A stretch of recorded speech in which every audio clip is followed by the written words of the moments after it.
Welcome, everyone. I'm super excited to be here with you guys today. My name is Sydney Maurer, and I am the manager of the West Region. We have a special guest with us today, Stephanie Richardson. Stephanie was in the MM100 test group, and she's going to share us all about her experience. So, Stephanie, why don't you just start off by telling us about your experience with the morning meltdown? Well, awesome. Thank you so much for having me. So I was so excited to be a part of the MM100 Morning Meltdown 100 test group. I'm 45 years old. I am not an athlete. I have never signed up for a Spartan race or a marathon or anything like that. And so this is kind of like what I've been calling my marathon. So it's kind of like training to do something really hard that I've never done before. And I would not sign up for a race. So I was like, this is my race, right? So I committed to 100 workouts in 100 days. And I did not miss one workout. I was actually even out of town 22 out of the 100 days. But I did not miss a workout, whether it meant I had to get up early or late or whatever. And I'm 45 years old. And so I was like, I want to try this. I want to see if I could do it. And so that's kind of where we went. I love it. Okay, perfect. Second question, how are you setting up your challenge groups? So let me kind of back up a little bit about my results. So I have, so I'm 45. I had knee surgery in high school. So I've kind of been more of a modifier workout person, but I just like went all in and was doing all the, lightning bolts and doing all the workouts. And about day 66, or 60, day 60, I think my body was like, you're 45 years old and you should not be doing those jumps. Like, forget it, So then I was like, crap, I'm like hurting. My body was like, because I was not doing a rest day. I was going for it. We moved to a new house. During that time, again, I was gone 22 out of the 100 days traveling. And so it was just a lot going on in my world, which is not just life, like life is just busy, right? So I didn't want to make any excuses, and my body, I didn't want to let my body do excuses. So at that point, I started to kind of do more of a modified. And the cool thing about the program is there's 2 different modifiers. So there was definitely a way to modify every single move. And so that was really, really cool. And I just kind of listened to my body and I kind of started modifying. So I'll kind of run my challenge groups a little bit differently than doing it 100 days in a row. I will obviously give that option because here's the deal. On day 100, I cried for like 20 to 30 minutes after the work. I could not stop crying. I felt like I literally had hiked Mount Everest. I had run, a Ironman. I don't know. I just felt like I had done like just this incredible, incredible thing. And all I'd done is worked out for 100 days in a row, but that's how I felt. I felt like, oh my gosh, I did something for 100 days, did not make an excuse. I actually did it, and it was incredible. And so I want my challengers to feel that way. I want them to feel like, oh my gosh, I finished 100 workouts. And I asked some of the other people that didn't do it 100 days in a row, I was like, did you feel the same sense of accomplishment that I felt? Like, that like, oh my gosh, I achieved my marathon. And they said yes. They said, some of them stacked some of the workouts, had rest days, and they were like, I still cried at the end just from this amazing feeling of accomplishment. Like, I did it, And so I thought, okay, so I'm going to give my challengers some options, 100 workouts in 100 days, or stacking the workouts, or there's also a calendar that's 100 workouts and 120 days.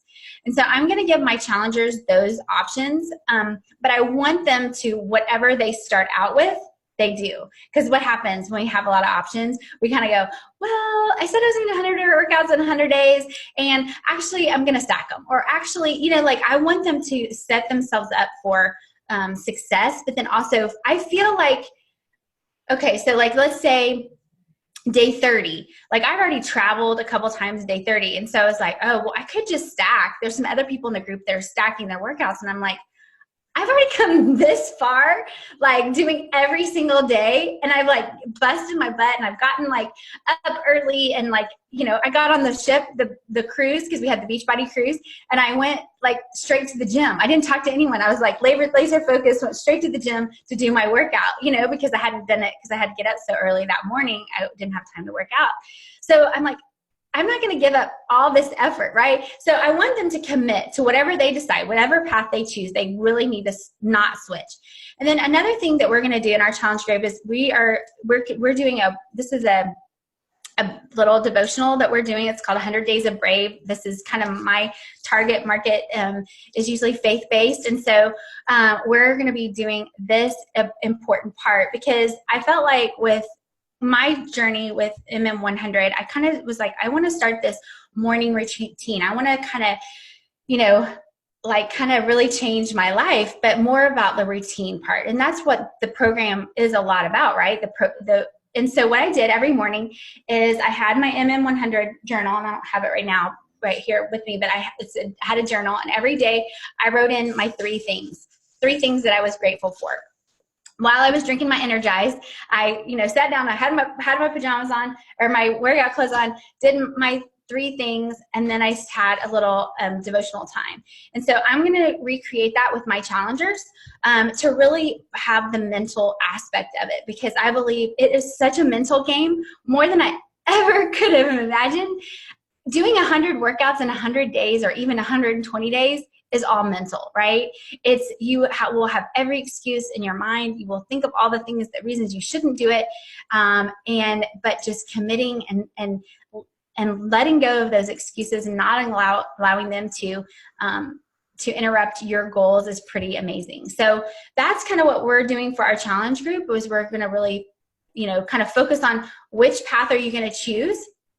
And of course, I want them to listen to their body. If they're like me, they're like, I'm going to do 100 days in a row. And they're like, Stephanie, I'm dying. I'm so tired. Maybe they do need to stack, especially if they're over 45 like me and struggle with adrenal fatigue and struggle with high cortisol levels. They need to listen to their body, right? So I think the main goal is like to finish the 100 workouts. Yes, I love that. And the whole time we were talking, I just kept thinking of that: decide, commit, succeed. And that's what you're having your challengers do.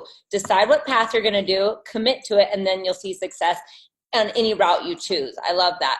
Okay, so you kind of touched base on this a little bit, but what are you going to do to ensure everyone has a positive experience in your group? So you have the morning routine and stuff like that. Anything else you're going to add for positive experience? Yeah, so we're gonna do. In fact, I ordered some today to see how they came out. So a big part of Morning Meltdown you'll see is the lightning bolt, and the lightning bolt's kind of like a fun little thing. And so day 50, once they finish day 50, I'm gonna send them a lightning bolt earrings. They're like these cute. I got them on Amazon. I think they're like $11, and these little lightning bolt earrings. And then on day 100, I'm going to send them a cute lightning bolt sweatshirt or t-shirt. I think it's going to be a sweatshirt by then, because it's going to be like November.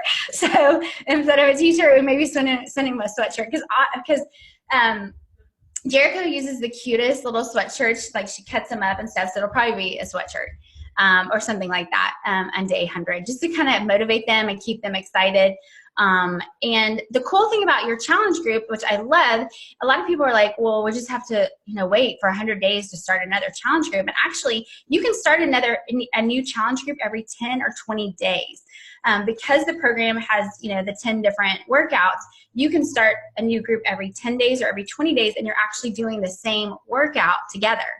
You know what I'm saying? So if you're doing it every 20 days, say you only want to commit to starting a new group every 20 days, you just add those new people to your group, and then you're kind of reviving everybody, getting everyone excited again, and like, oh yeah, I remember that lightning bolt or whatever, but you're still all doing the same workout on the same day. So that's actually a really cool thing, because a lot of people are like, oh man, I can't start another challenge group for 100 days. No, you start them every 10 or 20 days. I think that's such a great plan, great opportunity for keep inviting to MM100 even after the launch date, and get people to join you throughout the whole 100 days and even after. Yeah. So I love that. Perfect. Well, God, thank you so much, Stephanie. We appreciate you. We're super excited for you and your group with this. And yeah, thanks everyone. We'll talk to you soon. Thanks. Bye.